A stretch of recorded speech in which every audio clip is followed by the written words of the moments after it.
Chicos, vamos con la segunda parte y es el momento de la explicación. Muy bien, teniendo en cuenta lo que habíamos dicho en la retroalimentación y teniendo en cuenta el contexto colombiano, es importante situarnos en un momento de la historia de Colombia. Entonces vamos a viajar en el tiempo y nos vamos a situar entre el año 1900 al año 1930. Muy bien, que es el tiempo en el que sucede la masacre de las bananeras. Muy bien, entonces aquí tenemos un mapa de América y podemos establecer que Colombia en su momento estaba regido por el Partido Conservador. Entonces estábamos envueltos políticamente en el proceso del conservadurismo, muy bien, en el cual se tenían en cuenta toda la permanencia de todas esas tradiciones antiguas y por otra parte la vinculación de la iglesia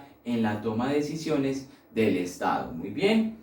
Y económicamente hablando, Colombia estaba representada o desarrollaba como tal el proceso de la agricultura y la ganadería. Entonces estos eran los fuertes económicos de todo el territorio nacional.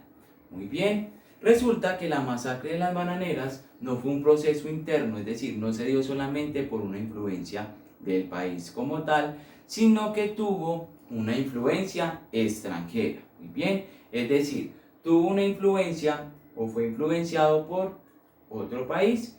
En este caso fue Estados Unidos. Muy bien, entonces ahorita vamos a hablar un poco de Estados Unidos, ya que es necesario para comprender cómo fue que sucedió la masacre de las bananeras. Muy bien, entonces el Estados Unidos del siglo XX era una potencia en desarrollo, es decir, en ese momento no era una potencia mundial.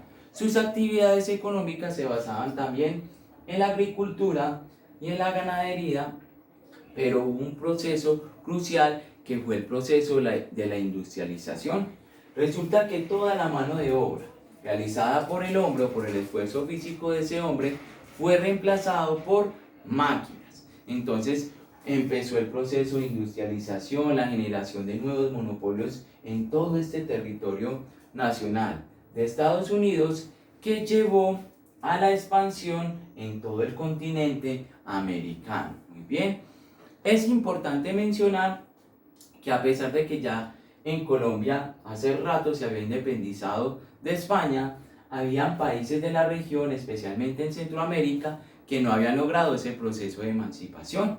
Entonces, es como Estados Unidos, les voy a mostrar esta imagen, a partir del año de 1900 viene con el proceso del imperialismo, es decir, quiere constituir todo un monopolio en el continente americano y eliminar o depurar todos esos gobiernos extranjeros, es decir, los gobiernos que regían en su momento, que eran Europa e Inglaterra, sacarlos de todo este continente americano y expulsarlos y regresarlos de nuevo a su país y hacerse con toda la economía y todo el control político de América. Muy bien, entonces ya habíamos visto un ejemplo en Panamá, la influencia de Estados Unidos en la realización de este canal, ya que obviamente ellos tenían sus intereses económicos, ya que si ellos construían este proceso del canal de Panamá, obviamente iban a tener un beneficio económico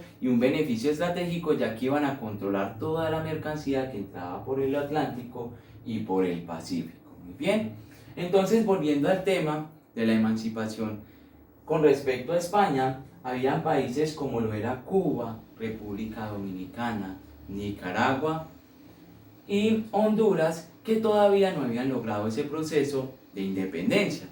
Es como Estados Unidos propone y hace su despliegue de ejército y de la armada y logra independizar a estas regiones, teniendo en cuenta o bajo la idealización de que ellos iban a ser libres y que iban a tener su propio gobierno.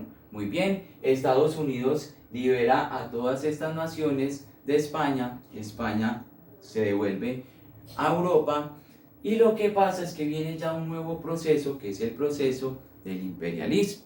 Entonces Estados Unidos, con todas las industrias y con todo su proceso de desarrollo potencial, empieza a expandirse y empiezan a emerger nuevas economías en todo el territorio americano. Muy bien, Colombia no se podía quedar atrás y más sabiendo que era un punto estratégico de agricultura.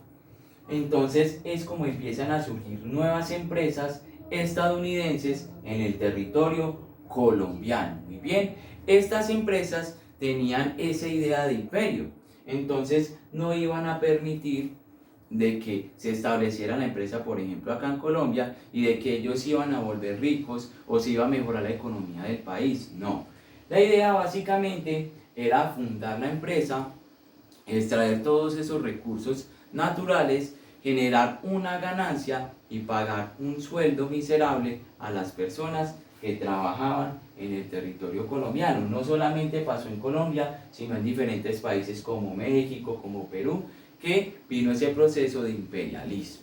Bien, entonces es el caso concreto. Ahora sí vamos a hablar de una empresa estadounidense que fue la United Fruit Company, que se funda en el Magdalena, y aquí comienza el proceso de la masacre de las bananeras. Muy bien, entonces ya hablamos de esa expansión económica de Estados Unidos a nivel latinoamericano y cómo fueron surgiendo estas empresas a partir de esa base imperial.